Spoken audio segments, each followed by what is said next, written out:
Casa tomada por Julio Cortázar, 1946.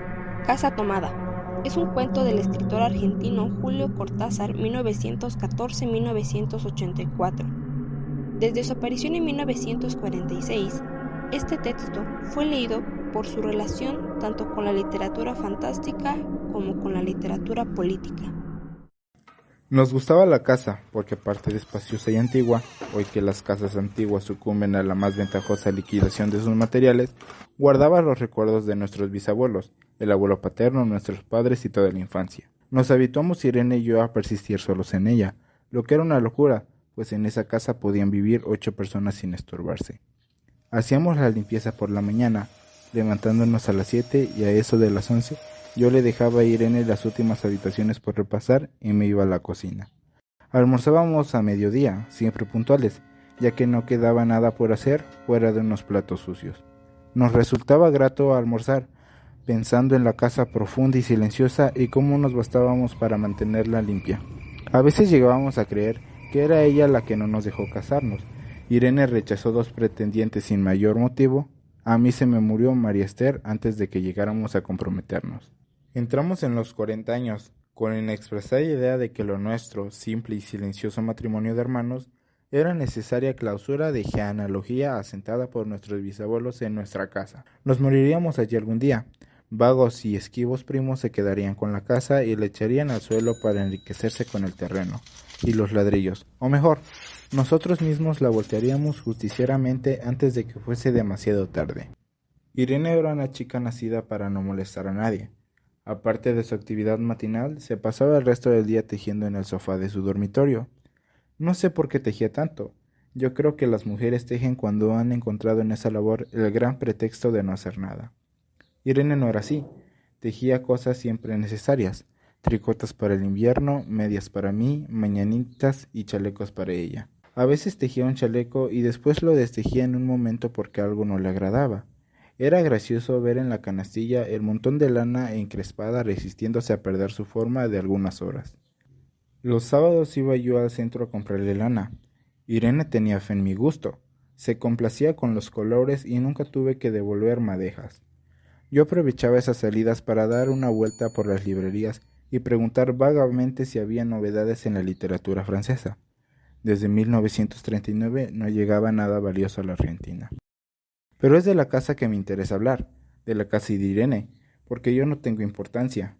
Me pregunto qué hubiera hecho Irene sin el tejido. Uno puede releer un libro, pero cuando un pullover está terminado no se puede repetirlo, sin escándalo. Un día encontré el cajón de abajo de la comoda del alcanfor lleno de pañoletas blancas, verdes y lila. Estaban con naftalina apiladas como en una mercería.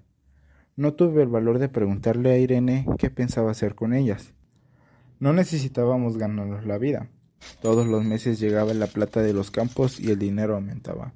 Pero Irene solamente la entretenía el tejido. Mostraba una destreza maravillosa y a mí se me iban las horas viéndole las manos como erizos plateados, agujas yendo y viniendo, y 1 o 2 canastillas en el suelo donde se agitaban constantemente los ovillos. Era hermoso. ¿Cómo no acordarme de la distribución de la casa? El comedor, una sala con gobelinos, la biblioteca y 3 dormitorios grandes que daban en la parte más retirada, la que mira hacia Rodríguez Peña. Solamente un pasillo con su maciza puerta de roble aislada, esa parte del ala delantera donde había un baño, la cocina, nuestros dormitorios y el living central, al cual comunicaban los dormitorios y el pasillo. Se entraba a la casa por el zaguán, con mayólica y la puerta cancel daba al living, de manera que uno entraba por el zaguán, abría el cancel y pasaba al living. Tenía a los lados la puerta de nuestros dormitorios y al frente del pasillo que conducía a la parte más retirada. Avanzando por el pasillo se francaba la puerta del roble y más allá empezaba el otro lado de la casa, o bien se podía girar a la izquierda justamente antes de la puerta y seguir por un pasillo estrecho que llevaba a la cocina y el baño. Cuando la puerta estaba abierta, advertía uno que la casa era muy grande, si no, daba la impresión de un departamento de los que se edifican ahora. Apenas para moverse, Irene y yo vivíamos siempre en esa parte de la casa. Casi nunca íbamos más allá de la puerta de roble, salvo para hacer la limpieza, pues es increíble cómo se junta tierra en los muebles. Buenos Aires será una ciudad limpia, pero eso se le debe a sus habitantes y no a otra cosa. Hay demasiada tierra en el aire. Apenas sopla una ráfaga se palpa el polvo de los mármoles con las consolas. Y entre los rombos de las carpetas de macramé, da trabajo sacarlo bien con un plumero. Vuelve y se suspende en el aire, un momento después se deposita de nuevo en los muebles y los pianos. Lo recordaré siempre con claridad porque fue simple y sin circunstancias inútiles. Irene estaba tejiendo en su dormitorio, eran las 8 de la noche, y de repente se me ocurrió poner al fuego la pavita del maté. Fui por el pasillo hasta enfrentar la entornada puerta de roble, y daba la vuelta al codo que llevaba a la cocina cuando escuché algo en el comedor o en la biblioteca. El sonido venía impreciso y sordo, como un volcarse de silla sobre la alfombra o un ahogado susurro de conversación. También lo oí, al mismo tiempo o un segundo después, en el fondo del pasillo que traía desde aquellas piezas hasta la puerta.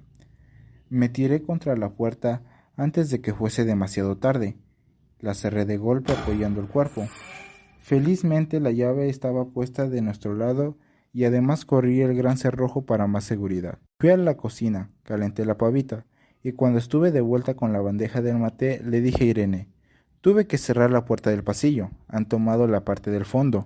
Dejó caer el tejido y me miró con sus graves ojos cansados. ¿Estás seguro? Asentí, entonces dijo recogiendo las agujas. Tendremos que vivir en este lado.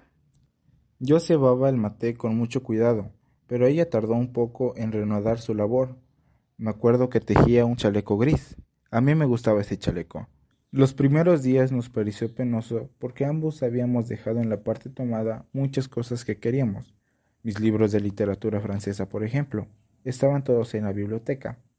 Irene extrañaba unas carpetas, un par de pantuflas que tanto le abrigaban en invierno.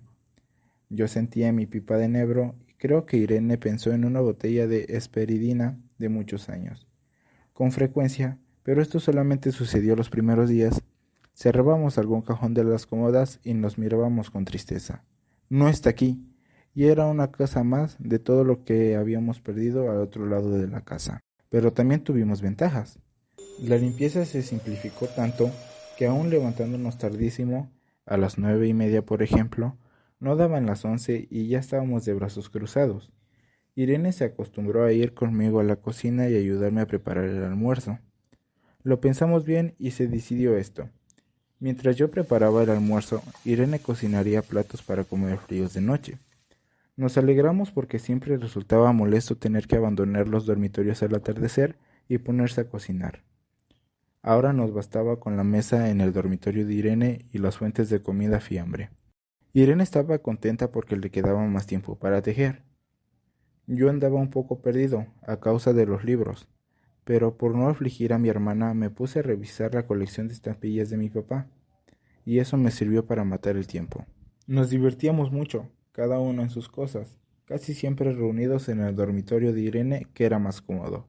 A veces Irene decía, Fíjate este punto que se me ha ocurrido. ¿No da un dibujo de trébol? un rato después era yo el que le ponía ante los ojos un cuadradito de papel para que viese el mérito de algún sello de Eupen y Malmedy. Estábamos bien, y poco a poco empezábamos a no pensar. Se puede vivir sin pensar. Cuando Irene soñaba en alta voz, yo me desvelaba enseguida. Nunca pude habituarme a esa voz de estatua o papagayo, voz que viene de los sueños y no de la garganta. Irene decía que mis sueños consistían en grandes sacudones que a veces hacían caer el cobertor.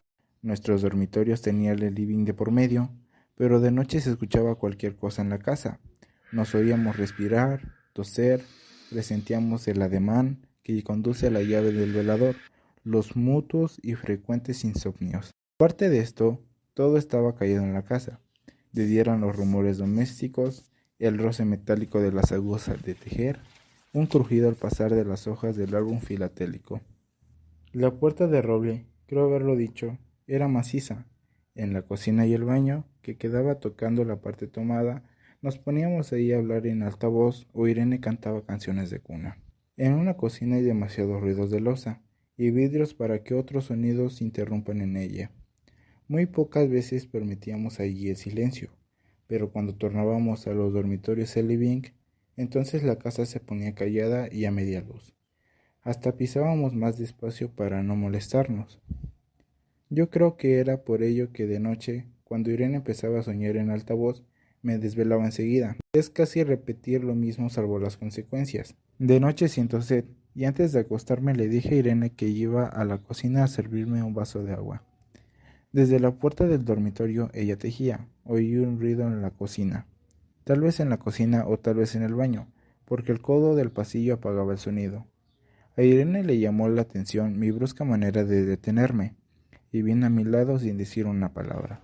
Nos quedamos escuchando los ruidos, notando claramente que era de este lado de la puerta de roble, en la cocina y el baño, o en el pasillo mismo donde empezaba el codo casi al lado nuestro. No nos mirábamos siquiera. Apreté el brazo de Irene y le hice correr conmigo hasta la puerta cancel, sin volvernos hacia atrás. Los ruidos se oían más fuerte, pero siempre sordos, a espaldas nuestras. Cerré de un golpe la cancel y nos quedamos en el zaguán. Ahora no se oía nada. Han tomado esta parte, dijo Irene. El tejido le colgaba de las manos y las hebras iban hasta la cancel y se perdían debajo. Cuando vio que los ovillos habían quedado del otro lado, soltó el tejido sin mirarlo. ¿Tuviste tiempo de traer alguna cosa?, le pregunté inútilmente. No, nada. Estábamos con lo opuesto. Me acordé de los 15,000 pesos en el armario de mi dormitorio. Ya era tarde ahora. Como me quedaba el reloj pulsera, vi que eran las 11 de la noche. Rodeé con mi brazo la cintura de Irene, yo creo que ella estaba llorando, y salimos hacia la calle. Antes de alejarnos tuve lástima. Cerré bien la puerta de entrada y tiré la llave a la alcantarilla. No fuese que algún pobre diablo se le ocurriera robar y se metiera en la casa, a esa hora y con la casa tomada. Título por Guerra Velasco Dylan. Introducción Sherlyn Rodríguez Choca. Narrador Leite Pacheco Néstor. Hermana Cedillo Solano Mariel. Y su servidor Vales Olivar Gustavo Iván. Gracias.